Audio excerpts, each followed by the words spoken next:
하나님께 영광 돌리는 박수 소리가 작으면 또 하는 거 아시죠? 우리 하나님께 다시 한번 큰 영광의 박수를 올려드립시다. 이새의 이야기인데요. 다윗의 어린 시절 이야기다 이렇게 생각하시면 되겠습니다. 블레셋 시대를 본 중직자 이새인데요. 다윗의 아버지 이름이 이새죠.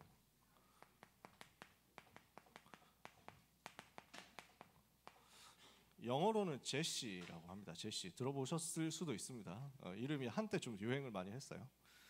자, 이 이새라는 인물을 통해서 다윗이 어떤 사람으로 양육되고 준비되었느냐 이거를 보자는 겁니다.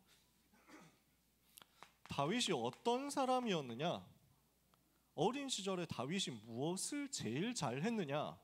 묵상이었어요. 다윗이 묵상하는 사람이었거든요. 사람들이 명상과 묵상에 대해서 차이를 잘 모릅니다.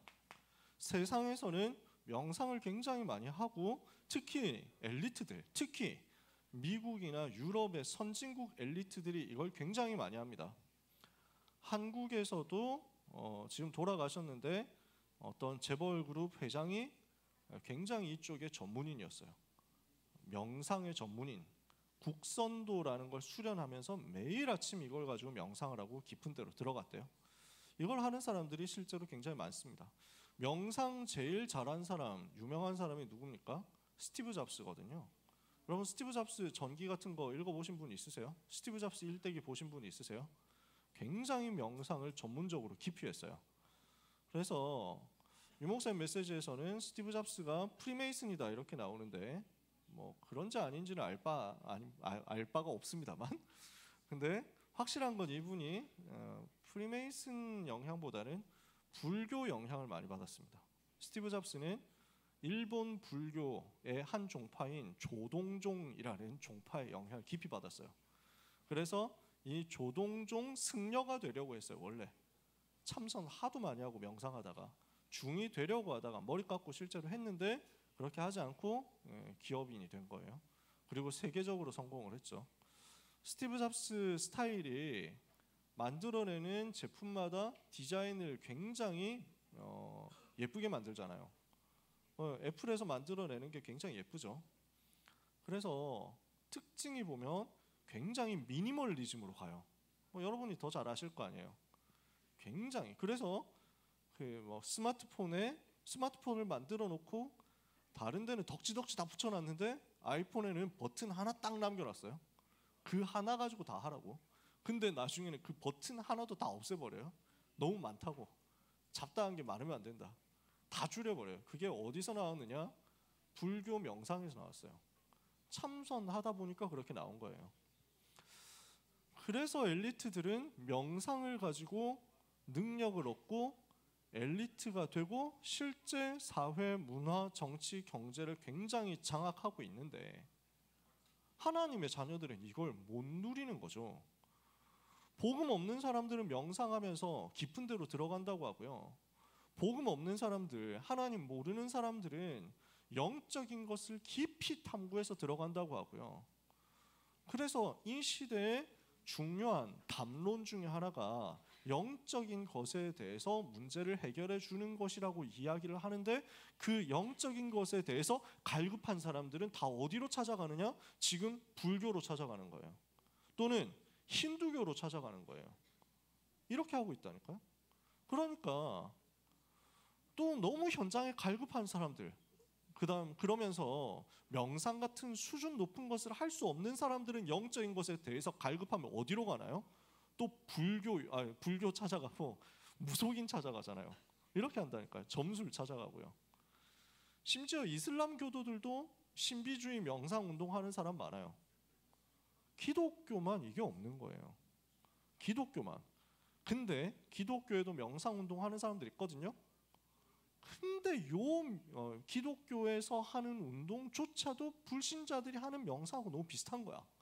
기독교에서 관상기도 이런 얘기들을 하거든요. 여러분 한 번도 못 들어보셨을 거예요. 실제로 한국에서도 이거 하는 사람들이 있거든요. 근데 자꾸 어디로 가느냐? 세상 명상으로 가는 거죠. 그러니 모든 것을 지금 사탄에게 다 빼앗기고 있는 상태란 말이에요.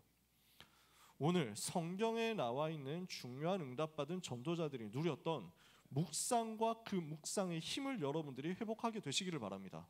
이번 주에 리더 수련회 시작되죠. 하나님의 말씀을 붙잡고 깊이 영적인 힘을 얻는 시간 속으로, 하나님을 너무너무 사랑하는 그 깊은 시간 속으로 여러분이 들어가시고 하나님이 주시는 은혜와 힘을 얻는 축복을 체험하는 이번 여름 스케줄 되시기를 바랍니다. 여름 훈련 스케줄이 시작되는 주간에 하나님께서는 지금 요 메시지를 우리가 붙잡게 하시는 거거든요. 그리고 요 묵상이라는 단어를 우리가 붙잡게 하시는 거거든요. 이것을 생각하면서 이번 주부터 시작되는 수련회 속으로 우리가 인도받아 가야 되겠습니다. 명상의 특징은 뭡니까? 내가 주인 되는 거거든요.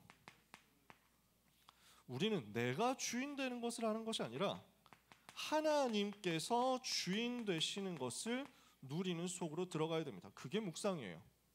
내가 주인이 되는 게 명상, 하나님이 나의 주인 되시는 것이 묵상입니다. 명상은 나를 비우는 것을 목표로 하고 있습니다. 우리는 무엇을 하느냐? 내게 성령께서 충만하게 임하시는 것입니다. 이게 우리가 해야 되는 묵상입니다. 나를 다 비워버리는 게 명상이거든요. 근데 그러면 어떻게 될까요? 그 속에 귀신들이 들어가서 파고들어서 역사한단 말이에요. 우리는 나를 비우는 게 아니라 그리스도로 채우는 것입니다. 성령으로 충만케 되는 것입니다. 그래서 명상은 계속하면요, 내 생각이 기준이 됩니다. 우리는 내 생각을 기준으로 하는 것이 아니라 하나님의 말씀이 기준이 되는 것입니다. 기준을 바꿔버려야 돼요. 그래서 기독교인들도 명상하고 기도하는데 전부 자기 생각을 가지고 한단 말이에요. 그러니까 영적인 문제가 올 수밖에 없어요. 우리의 기준은 내 생각이 아닙니다. 말씀입니다. 말씀을 보는 거예요. 이 말씀이 나에게 무엇을 지시하시고 하나님의 말씀이 오늘 나에게 무엇을 이야기하시는지를 듣고 거기에 복종하고 거기에 순종하는 거예요. 그게 우리가 하는 묵상이란 말이죠. 여기에서 포인트가 되는 것 중에 하나가 호흡인데, 명상 운동은 호흡을 하면서 주문을 외웁니다. 여러분, 묵상을 할 때 호흡은 꼭 해야만 되느냐? 그런 건 아니에요. 여러분이 하실 때 호흡을 하면 도움이 된다는 거지, 호흡이 없으면 묵상이 아니다, 이건 아닙니다. 여러분 참고만 하시면 돼요. 성경 어디에도 호흡하면서 기도해라 라는 말은 없습니다. 호흡을 안 하고 기도하면은 우리 다 호흡하지. 기본적으로 숨 쉬잖아요. 숨을 안 쉬면서 하는 게 어디 있습니까? 복식 호흡을 깊이 한단 말이에요. 복식 호흡을 깊이 하고 단전에 힘을 주고 하는 거 있죠? 그 얘기거든요. 그걸 꼭 해야 되느냐? 성경에는 그런 얘기는 없어요.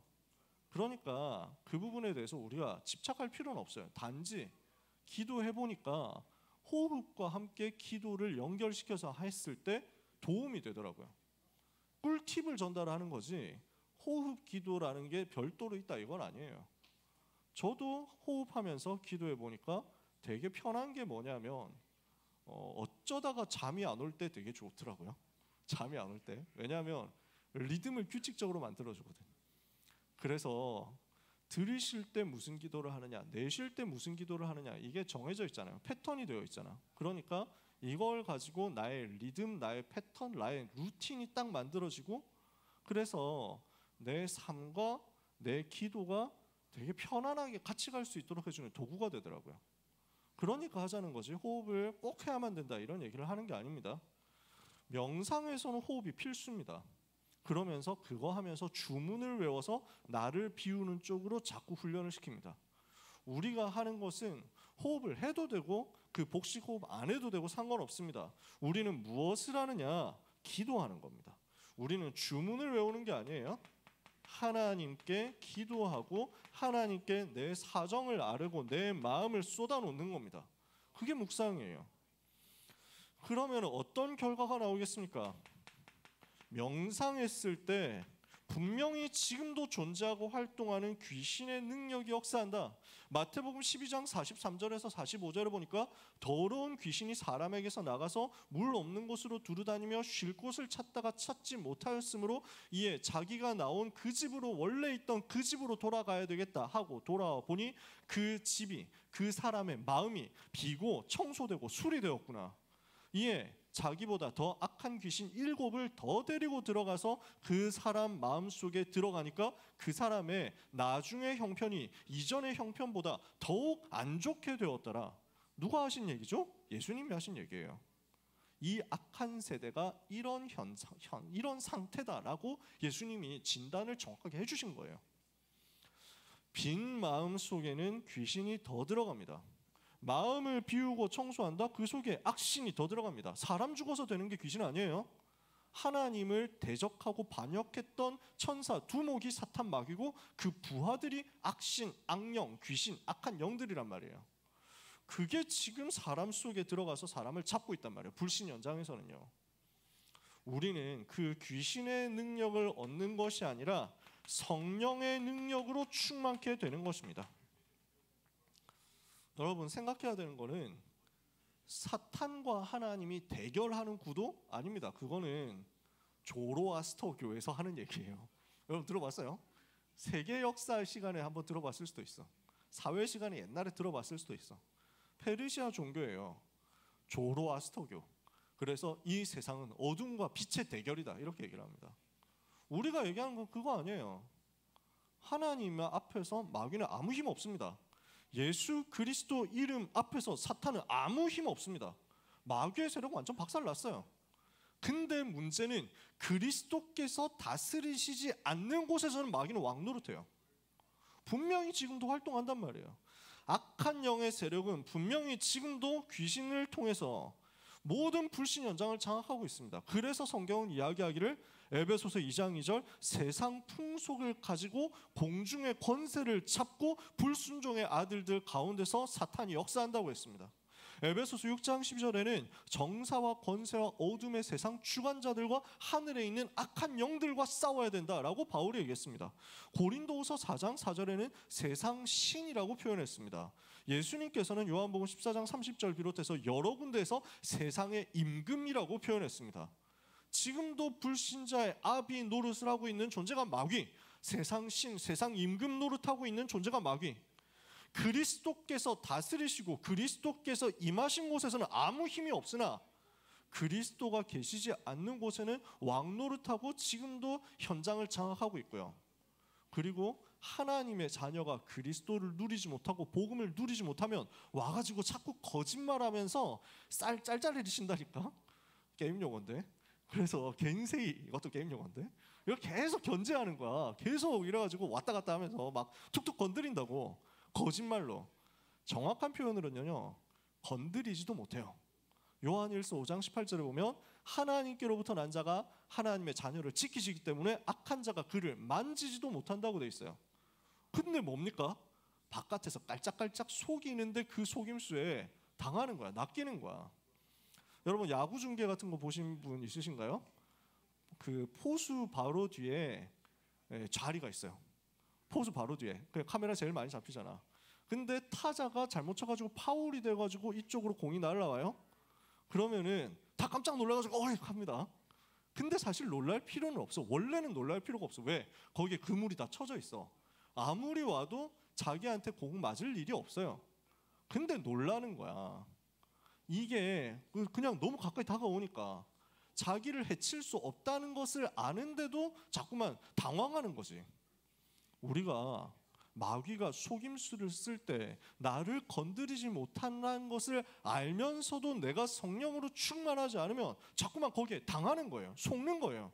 그래서 속아서 우리에게 주신 하나님의 축복을 잘 못 누리는 거죠. 그래서 우리는 싸워야 된다는 이야기입니다. 알면은 간단하게 승리합니다. 모르면은 자꾸 속임수에 속습니다. 그래서 우리는 지금 현장에 사탄이 활동하고 있구나라는 사실을 알아야 됩니다. 그리고 우리는 하나님의 능력을 힘입어서 이 흑암 세력을 무너뜨리는 영적 싸움 제대로 해야 됩니다. 그래서 우리는 무엇을 해야 되겠느냐? 하나님을 묵상해야 되겠습니다. 우리는 무엇을 제일 먼저 해야 되느냐? 하나님을 묵상하는 속으로 들어가야 됩니다. 이걸 제일 잘한 사람이 다윗이었거든요. 다윗은 어떻게 했느냐? 여호와가 누구시냐를 두고 묵상했습니다. 그래서 나온 고백이 뭡니까? 오늘 찬양에 먼저 나왔잖아요. 여호와 나의 힘이 되신 여호와여 내가 주를 사랑하나이다. 이렇게 고백하면서 여호와가 나의 산성이요, 여호와가 나의 피난처요, 여호와가 나의 피할 바위요, 여호와가 나의 요새요, 여호와가 나의 방패요, 여호와가 나의 검이다. 여호와 하나님이 나에게 누구시냐 하고 묵상을 하니까 자꾸 자기에게 주어진 것들이 여호와 하나님이 나에게 주신 것으로 보이고 여호와께서 이런 분이시구나 하고 보이는 거예요. 그래서 다윗은 목자였으니까, 목동이었으니까 이렇게 고백해요. 여호와가 나의 목자시니. 다윗이 나중에 군인이 되니까 아까 방금 한 고백을 한 거예요. 여호와가 나의 검이시고 여호와가 나의 방패시구나 고백한 거예요. 나중에 왕이 되니까 여호와가 나의 왕이시다, 왕이신 나의 하나님, 이렇게 고백하는 거예요. 여호와 하나님을 묵상한 거죠. 이 이야기를 제가 청년 때 들었는데 목사님이 이걸 하면서 우리가 하나님을 묵상해보자 그러면서 다음 주에 하나님을 묵상한 본인의 결과를 가지고 포럼하시는데, 밥솥을 보더니 하나님은 우리에게 매일 먹을 것을 주시는 좋으신 하나님이시구나, 여호와는 나의 밥통이시오 이러는데 좀 맞는데 이상한데? 뭐 이래가지고 이 목사님이 지하철 타고 전도하러 가다 보니까 우리가 지하철이 우리를 다 데려다 주는데 하나님께서 우리의 길을 이렇게 인도해서 우리를 응답받는 곳으로 데려다 주시는구나, 여호와는 나의 지하철이시오 이런데 그것도 좀 이상한데? 네. 여러분 나름대로 묵상해 보세요. 여호와 하나님을 묵상하는 거예요. 하나님을 묵상하고 나니까 하나님께서 주신 말씀을 깊이 묵상하고 말씀을 사랑하는 대로 자꾸 가는 거예요. 이렇게 하고 있는 다윗에게 하나님은 시간표를 따라서 성령의 충만으로 기름 부어서 역사하셨다고요. 그게 오늘 사무엘상 16장 13절이에요. 이것을 이번 주간에 우리 렘넌트들이 체험해야 되겠고요, 평생에 체험해야 되겠습니다. 자, 이새라는 사람이 어떤 사람이냐? 목장을 다윗에게 맡겼는데, 다시 말해서 양치는 것을 심부름시켰다는 얘기겠죠. 정확하게 말하면 목장이라고 하면 우리는 이제 울타리 쳐져 있는 걸 생각하잖아요. 이 시대는 울타리 쳐져 있는 개념이 아니에요. 양떼들을 맡기고 네가 알아서 먹이고 와라 라고 하는 겁니다. 그러면 들판 나가가지고 풀 있는 곳 다녀야 되고 물 있는 곳 다녀야 되고 찾아다니면서 방목을 하는 거예요. 그래서 목장을 맡겼다라고 하면 약간 틀린 말이고, 양떼를 맡겼다 이렇게 생각하면 정확하죠. 그러면 다윗에게 목장을 맡기고 다윗에게 양떼를 돌보는 미션을 준 이새는 어떤 사람이었기 때문에 이렇게 미션을 줄 수 있었느냐 이야기예요. 보아스라는 사람과 룻이라는 사람이 결혼했습니다. 그 내용이 성경책 룻기라는 책에 기록되어 있습니다. 아시나요? 여러분 들어봤어요? 한 번씩 얘기는 나왔어. 여러분 초등학생 때부터 한 번씩 들어봤어. 자, 룻이라는 사람이 원래 모압이라는 이방의 민족이었어요. 이스라엘 사람이 아니야. 이방인이었어. 근데 어쩌다가 이민 온 이스라엘 사람을 만나서 결혼을 한 거야. 이스라엘 남자를 만나서 결혼했는데 문제는 그 이스라엘 남자 남편이 병들어서 전염병 때문에 죽어버렸어. 그렇게 되고 나니까 이제 과부가 된 거잖아요. 근데 그 시어머니도 마찬가지 상황인 거야. 자기 시어머니도 지금 남편을 잃어버렸어. 남편이 병으로 먼저 죽었어. 이러니까 시어머니하고 며느리하고 둘만 남은 겁니다. 한 명 더 있었는데 그 한 명은 자기 민족 모압 민족에게 돌아가서 거기서 재혼하고 살았던 것 같아요. 룻이라는 이 사람은 시어머니를 따라서 시어머니의 고향인 베들레헴으로 돌아옵니다. 무엇을 하기로 결단했느냐? 어머니가 섬기는 여호와 하나님을 저도 섬기겠습니다 하고 결단한 거예요. 이 룻이라는 사람이 이방 사람인데 나는 복음을 붙잡겠습니다 하고 결단한 거예요. 복음을 몰랐던 불신자였는데 내가 이제 복음을 붙잡고 여호와 하나님 섬기겠습니다. 저는 하나님 자녀 될 거예요. 이렇게 결단한 거예요. 복음을 붙잡는 결단을 하고 베들레헴 와가지고 시어머니를 돌보는데 근데 자기가 기술이 없잖아. 기능이 없거든. 아무것도 할 수 있는 게 없어. 복지제도가 있는 것도 아니고.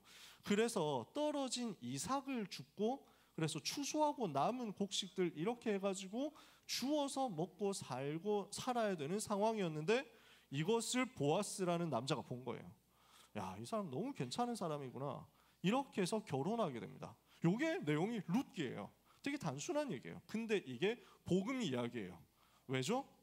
불신자였던 룻이라는 사람이 나는 복음을 붙잡아야 되겠다 하고 결단하고 하나님 만나기로 하고 들어왔어요. 이렇게 했더니 하나님께서 예비하신 이 사람을 만난 거야. 근데 성경에서는 주로 남편과 아내 이야기를 그리스도와 교회 이야기를 설명하기 위해서 비유로 많이 들거든. 그래서 원래 가망이 없고 원래 자격이 없는 불신자였던 우리가 예수 그리스도를 만나서 구원받은 것을 상징하는 사건이 보아스와 룻의 결혼이거든요. 이게 성경 이야기야. 즉 룻은 다른 말로 하면 그리스도를 만나고 구원받고 하나님의 자녀가 됐다는 거야. 그러니까 이 복음 체험되니까 너무 감사하죠. 그 감사한 내용을 가지고 보아스도 룻도 복음을 알고 복음을 가지고 복음을 누린 하나님의 자녀로서 구원받은 그 은혜에 감사하는데 하나님께서는 자녀를 주셨어요. 그래서 구원의 은혜를 체험한 룻이 구원의 은혜를 자녀에게 전달하는데 그 자녀가 누구였냐? 오벳이라는 사람이었습니다. 잘 모르죠? 그 오벳이 또 낳았습니다. 누굴 낳았어요? 이새를 낳았어요. 그 이새가 다윗을 낳은 거예요. 즉 룻은 다윗의 증조 할머니가 되는 사람, 맞죠? 증조 할머니. 그러니까 이새는 어떤 사람이냐? 다윗의 아버지 블레셋 시대를 본 중직자 이새는 어떤 사람이냐? 보아스와 룻이 깨달은 복음을 전달받은 사람이었다, 그 얘기예요. 복음의 비밀을 가지고 있는 사람이었던 거야. 그러니까 그런 이새가 이번에는 복음을 가지고 자기 아들에게 또 언약을 전달한 겁니다. 다윗은요, 이새를 통해서 언약을 전달을 받은 거예요. 그렇겠죠? 다윗이 갑자기 막 하늘에서 떨어져 가지고 복음을 듣고 이런 건 아니잖아. 누군가가 복음을 말해줬으니까 다윗이 복음을 알겠지. 어릴 때부터 소년 시절부터 다윗은 여호와 하나님을 알았고 여호와 하나님을 찬양했고 여호와 하나님을 사랑했어요. 하나님을 묵상하는 비밀을 들판에서 양을 치는 가운데 누렸거든. 누가 가르쳐줬을까? 아버지가 가르쳐줬겠지. 왜? 아버지 이새가 아버지한테, 할아버지 할머니한테 복음을 들었거든. 그 내용을 가지고 다윗에게 전달한 거야. 그러니까 복음을 전달받은 다윗은 이 받은 복음을 가지고 들판에서 양을 치면서 이것을 묵상한 겁니다. 내가 아버지에게 들은 복음을 묵상하는 거죠. 이렇게 하고 있으니까 이 복음을 누리는 영적인 시스템이 만들어지는데, 하나님을 묵상하고 하나님을 바라보니까 여기에서 자꾸 말씀이 기억나는 거예요. 말씀이 붙잡아지는 거예요. 언약이 붙잡아져요. 이것을 가지고 하나님을 찬송하고 시를 쓴 겁니다. 이게 다윗의 영적인 상태였어요. 이렇게 되고 있으니까 다윗에게 현장이 보여요. 하나님이 나를 여기에 보내셨구나. 우리 아빠가 나를 양을 치라고 여기를 보낸 것 같지만 그게 아니라 하나님이 나를 여기에 보내셨구나. 나는 목자로서 양들을 다 살려야 되겠구나. 이게 보였어. 이걸 가지고 양떼를 책임지고 양떼를 살리는 미션을 제대로 인도받았는데, 이게 알고 보니까 전부 미래를 살리는 준비가 됐어요. 어떻게요? 양을 지키기 위해서 짐승들하고 싸워야 되거든. 맹수들하고 싸워야 돼. 곰이나 사자들이 와가지고 양을 물어가거든. 양을 지켜야 되겠다 결단한 거야. 그러면 내가 어떻게 해야 되겠냐? 그렇다고 내가 지금 가가지고 무기를 만들거나 무기를 사올 수 있는 입장이 아니야. 내가 할 수 있는 것, 지금 들판에 많이 있는 돌이다. 이 돌 던지는 것을 가지고 나는 전문화를 시키겠다, 이거였어요. 근데 이 돌 던지는 기능이 나중에 전쟁터에서 굉장히 중요하거든요. 실제로 일본에서 전국시대 때도 돌 던지는 병사가 따로 있었어요. 투석병 따로 있었어. 아마 전근대 시절에 다 있었을 거야. 그러니까 돌 던지는 기능 자체가 전쟁에서 굉장히 중요한 기능인데, 이것을 왕이 되기 전에 장군이 되고 전쟁터에서 싸우는 용사가 돼야 되는데 하나님이 이걸 지금 여기서 준비를 다 시킨 거야. 다윗은 몰랐지. 근데 미래 준비가 되고 있었어. 양떼를 치기 위해서 들로 산으로 막 다녀야 돼요. 그러다 보니까 지역이 다 분석된 거야. 나중에 전쟁터를 파악해야 되거든. 지형을 지리를 다 파악해야 돼. 지금 다윗이 미리 그게 된 거예요. 양들을 이끌어야 되는데 말도 안 통하고 못 알아듣는 양떼 수백 마리를 데리고 다니려고 하면 뭐가 필요하냐? 리더십이 필요한 거야. 양들도 데리고 다녔는데 사람 못 데리고 다니겠냐? 이게 되는 거야 나중에는. 알고 보니까 왕 될 준비를 여기서 다 하고 있었던 거야. 하나님이 이걸 준비시킨 거죠. 이렇게 하고 있는 다윗에게 시간표가 옵니다. 어떤 시간표죠? 사무엘을 만나는 오늘 말씀 사무엘상 16장 1절에 13절의 시간표인 거예요. 하나님의 뜻이 다윗에게 전달되는데 이것을 부모인 이새도 같이 발견한 겁니다. 어떤 상황이었습니까? 그 당시에 이스라엘 나라를 다스리고 있던 임금이 사울이라는 임금이었어요. 사울 왕이었습니다. 괜찮은 사람이었어요. 원래 이 사람 특징이 싸움을 잘합니다. 용사였어요. 키가 되게 컸어. 키가 다른 사람보다 머리 하나가 더 컸대. 그러니까 30cm 이상 더 컸다는 얘기예요. 평균 키에 30cm 이상 크니까 지금으로 따지면 한 2m 정도 되는 사람이겠지, 남자로서. 사울 왕이 그러면서 굉장히 근데 특징이 뭐냐면 겸손해요. 그래서 이스라엘 백성들이 우리에게도 왕을 세워주십시오 이렇게 요구를 하거든, 사무엘에게. 그러니까 사무엘이 속상해요. 여호와 하나님이 다스리시는 것으로 부족하냐? 그러니까 이스라엘 백성 그건 아닌데 그래도 우리도 다른 나라들처럼 왕 있고 군대도 있고 이렇게 있으면 좋겠습니다 이렇게 얘기를 하는 거예요. 그러니까 동기 자체가 좀 복음이 아니잖아. 그래도 이스라엘 백성이 왕을 원하니까 하나님께서 좋다, 세워라, 사울이라는 사람에게 기름 부어라 이렇게 한 거예요. 그래서 사울을 찾아가지고 기름 부어서 왕으로 세우려고 하는데 사울 임금이, 사울이라는 이 사람이 너무 겸손하고 부끄러움이 많아서 숨어버려요. 숨었는데 키가 너무 커. 머리 위로 올라온다 했잖아. 들켰어. 그래서 끌려와가지고 이 사람이 여러분의 왕이다, 와 만세 이랬는데 너무 겸손해가지고 어느 정도였냐면 그래도 제가 무슨 왕을 하겠어요. 뭐 감사합니다. 왕이 되게 하셨으니 여러분을 위해서 헌신하겠습니다 하고는 자기 집으로 다시 들어가. 왕궁 필요 없어. 자기 집으로 가서 뭐 했냐? 농사 지었어. 원래 겸손한 사람이야. 계속 농사 짓고 있었는데 또 이 사람 특징이 있어. 책임감이 강해. 전쟁 난 거예요. 블레셋이 쳐들어왔어.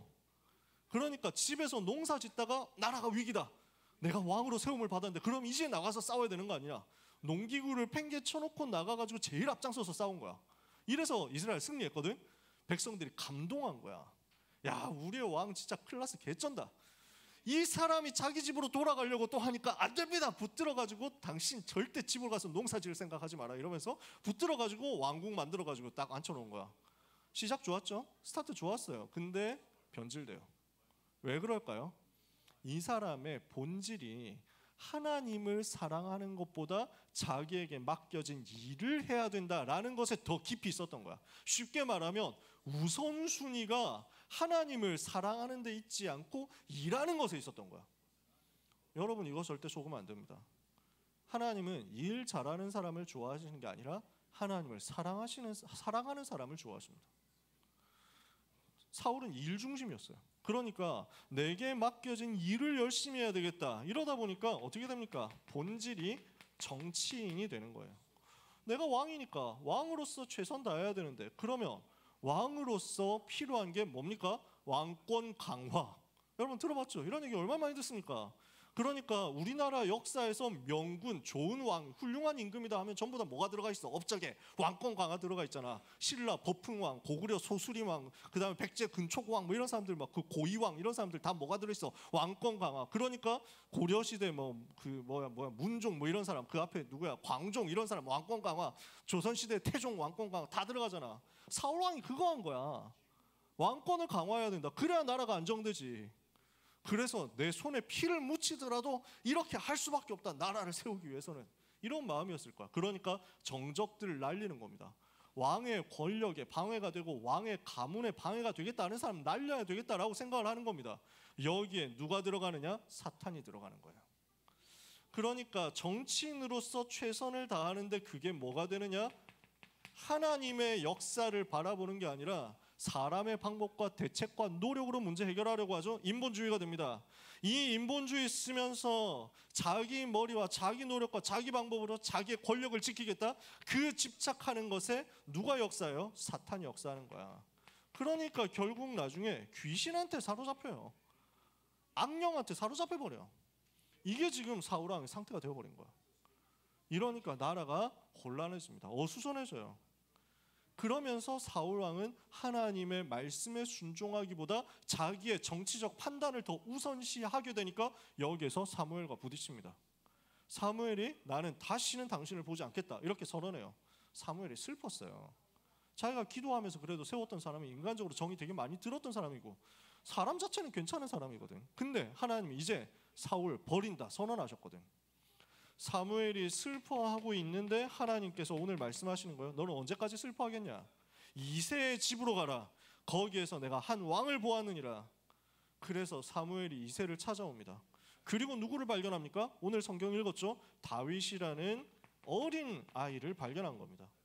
청소년 정도 나이였을 것 같아요. 여러분 나이 비슷한 정도. 그러니까 사무엘이 왔으니까 아버지 이새가 인사를 아들들 모아가지고 인사를 다 시키는데 다윗만 쏙 빠졌어. 아마 양을 치러 좀 멀리 갔을 수도 있고 그 다음에 나이가 너무 어렸으니까 해당사항 없다고 생각했을 수도 있어. 나이가 어린 애를 데리고 오면 예의가 아니라고 생각했을 수도 있지. 근데 하나님은 아니었어요. 하나님은 다윗을 보신 거예요. 내가 이새의 아들 다윗을 만나니 내 마음에 합한 사람이라 그를 통해 내 뜻을 다 이루게 하리라. 이렇게 해서 사무엘은 다윗에게 언약을 전달한 겁니다. 언약에 한을 심은 겁니다. 메시지를 전달했어요. 이 시대가 지금 블레셋 시대 아니냐. 블레셋 때문에 우상이 들어와서 전 백성이 하나님으로부터 하나님께 마음을 향하지 못하고 자꾸 우상에게 왔다 갔다 하고 있는 상태. 그러니까 자꾸 재앙이 들어올 수밖에 없는 상태.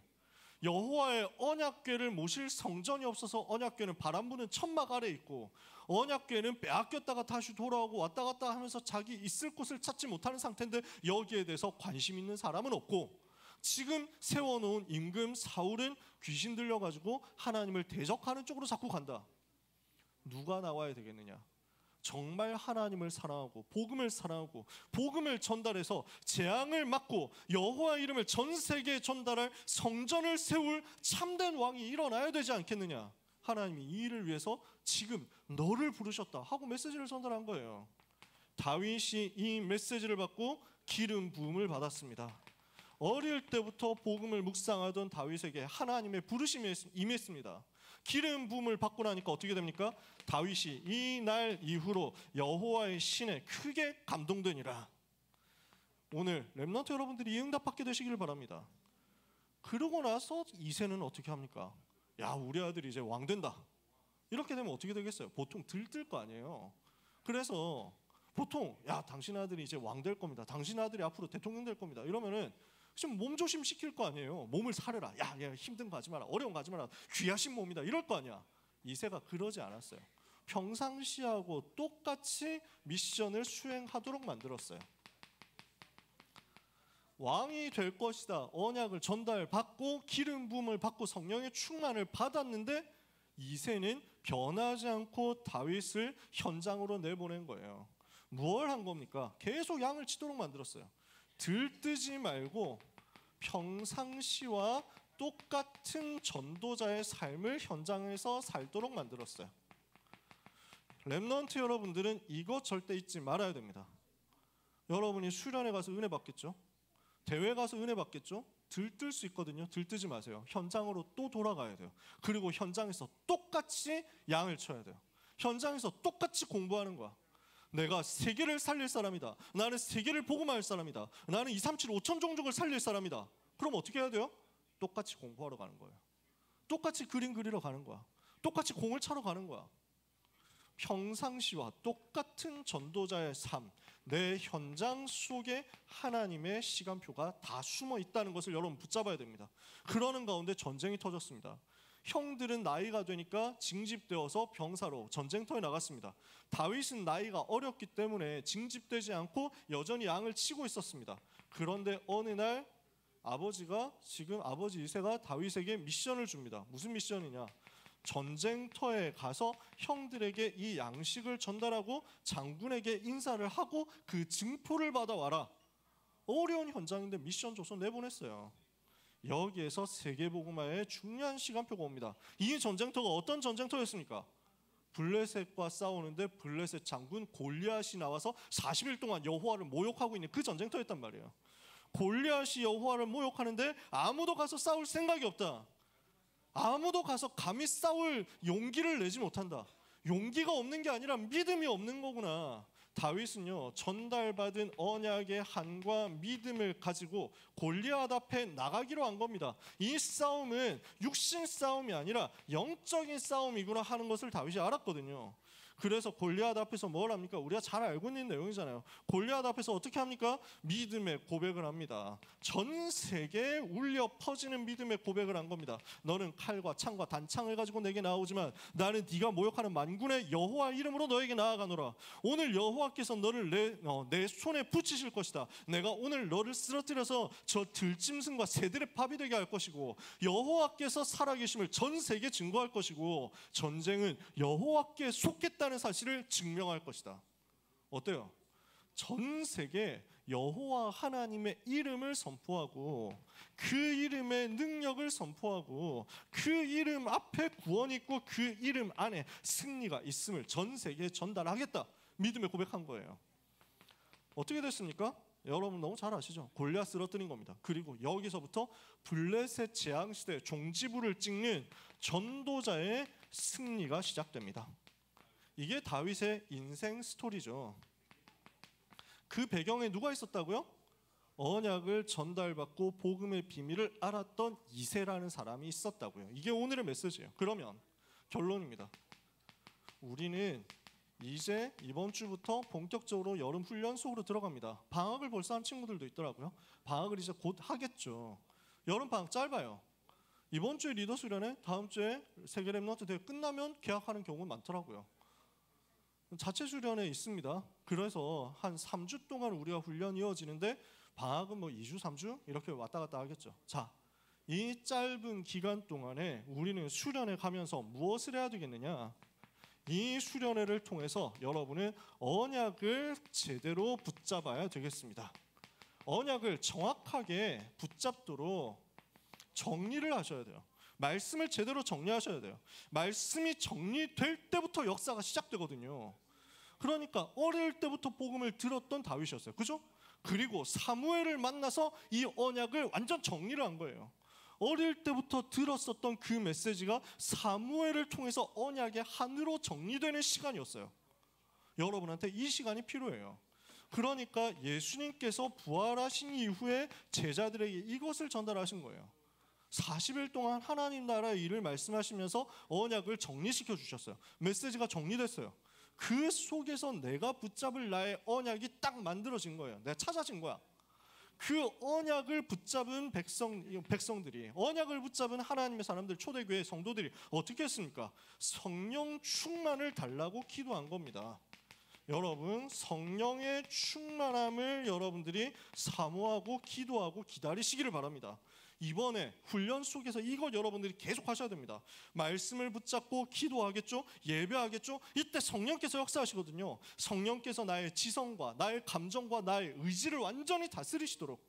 그래서 수련의 기간 동안에 순서를 통해서 성령의 역사가 나의 감정과 나의 이성, 지성과 나의 모든 삶의 실제 변화, 의지를 완전히 다스리시도록 기도하세요. 그러니까 여러분 구경꾼 되지 마시고 순서마다, 수련의 시간 순서마다 그 속으로 들어가셔서 주역이 되세요. 찬양할 때 손을 들고 찬양합시다 하면 손 드는 것, 눈을 감고 찬양합시다 할 때 눈 감는 것, 우리 몸 찬양합시다 하면 몸 찬양하는 것, 요게 지금 성령의 역사 속으로 들어가는 거예요. 나를 성령께 맡기는 거죠. 내가 그리스도께 복종하는 거죠. 그렇게 해서 순서 속으로, 시간표 속으로 들어가는데 하나님의 성령의 역사가 여러분의 감정을 움직입니다. 여러분의 말씀을 통해서 여러분의 이성과 지성을 움직입니다. 그러면서 여러분의 삶에는 변화가 시작됩니다. 내 삶을 실제로 움직이는 변화가 일어나도록 하는 거죠. 이것을 두고 초대교회는 사도행전 1장 12절에서 14절 마음을 같이하여 오로지 기도에 힘썼던 거죠. 하나 더 있습니다. 훈련받고 나서 평상시와 같은 전도자의 삶을 살면서 나의 미션을 자꾸 찾아내야 된다고 했잖아요. 우리는 훈련 후에 실천할 나의 미션을 찾아내야 됩니다. 나의 미션을 발견하도록 이번에 여러분들이 언약을 붙잡고 훈련 받으시기를 바랍니다. 이렇게 해서 나에게 뭐가 쌓여야 되느냐면요, 작은 실천이 쌓이고 이 작은 실천이 작품으로 만들어져야 됩니다. 이렇게 하고 있으면 여러분에게는 세계를 살릴 그 날, 골리앗 앞에 서서 골리앗을 쓰러뜨리고 전 세계 여호와를 증거할 그 날이 옵니다. 언약을 붙잡았는데 성령의 충만함이 임하고 이것을 가지고 미션을 구체적으로 찾아낸다. 요 단계입니다. 여러분의 삶에는 이 응답의 역사가 올 거기 때문에 사도행전 1장 15절에서 26절에 보면 마가다락방에 모인 제자들이 기도하는데 마음을 같이 오로지 기도에 힘쓰는데 특별히 미션을 찾아내서 기도합니다. 12제자를 세워야 된다. 이게 우리의 미션이다. 근데 지금 한 명이 없지 않냐? 가룟 유다가 죽었으니까. 그러면 우리가 한 명을 더 세워야 된다. 그게 마띠아 아니냐? 그 사람을 세워야 된다 해가지고 기도하고 제비 뽑아서 마띠아라는 사람을 세웁니다. 그게 미션이에요. 자, 언약을 정리하고 성령 충만 달라고 기도하면서 미션 붙잡는 것이 이번에 여러분이 수련회 때 해야 될 일이라는 말이에요. 아시겠어요? 리더 수련회 가는 사람 한 28명 됩니다. 본대에 가는 사람이 지금 등록한 사람이 67명 이 정도 됐던 것 같아요. 우리 고등부에서. 아마 당일날 등록할 사람도 있을 것이고 내가 불가피하게 참여 못하지만 영상으로 참여할 사람도 있을 것이고 그럴 겁니다. 여러분, 시간 요 세 가지 기억하세요. 나는 메시지 속에서 언약 정리할 거다. 시간마다 모든 순서마다 성령 충만 받도록 기도하면서 인도받을 거다. 그리고 미션 찾아내서 현장으로 갈 거다. 이렇게 하고 있으면 여러분에게는 어느 날이 옵니다. 사도행전 2장 1절 오순절 날이 이르러서 성령의 충만함을 받고 세계를 살리기 시작하는 그 날이 옵니다. 이것이 이번 여름이 되기를 축복합니다. 여러분의 삶에 이 증거 나타나기를 축복합니다. 그래서 말씀 받도록 기도하세요. 대회 진행 전체를 놓고 기도하세요. 특별히 영적 싸움 여러분이 해주세요. 사탄의 권세 무너뜨린 영적 싸움 여러분이 해야만 됩니다. 모든 집회 때는 당연히 필요합니다. 그래서 사탄이 틈타지 못하도록 막아라. 기도하는 여러분에게 하나님은 증거를 주실 것입니다. 중요하기 때문에 하나님께서 중요한 이야기들을 웃음기도 싹 빼고 얘기하도록 하신 것 같아요. 오늘 여러분, 사랑하는 고등부 모든 렘넌트 여러분, 평생에 잊을 수 없는 응답의 여름이 시작되기를 예수 그리스도 이름으로 축복합니다. 축복합니다. 뒤에 있는 사람도 축복합니다. 뒤에 있는 사람 아멘 안 하는 거 보소? 하지만 저는 관대하니까요. 사랑하는 렘넌트 여러분, 힘 얻으시기를 바랍니다. 기도하겠습니다. 하나님 감사합니다. 세상을 살릴 전도제자 렘넌트 증인들 되게 하옵소서. 다윗처럼 성령의 충만함을 받도록 언약 잡고 기도하며 성령 충만을 간구하고 미션 찾는 여름이 시작되게 하옵소서. 소중한 사랑하는 렘넌트들에게 이새가 그랬던 것처럼 우리 선생님들과 부모님들이 언약을 전달하게 해 주옵소서. 우리 모든 렘넌트들은 다윗이 받은 그 응답을 그대로 누리는 역사가 있게 하여 주옵소서. 예수 그리스도 이름으로 기도합니다. 아멘. 하나님만이 우리의 찬양과 경배와 높임을 받으시옵소서. 우리 모든 렘넌트들이 하나님을 더 사랑하게 하옵소서. 하나님을 사랑하는 그 중심 가지고 드리는 예물을 하나님께서 받으사 하나님의 소원 위하여 사용해 주옵소서. 우리의 드린 예물이 사용될 뿐 아니라 우리 모든 인생이 우리 주님을 위하여 쓰임받게 하여 주옵소서. 이 일을 위한 응답의 증거와 기적들을 주의 자녀들에게 넘치도록 허락하여 주옵소서.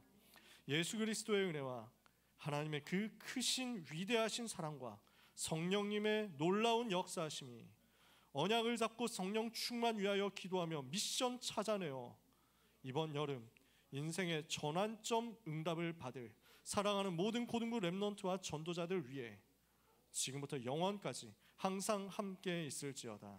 아멘.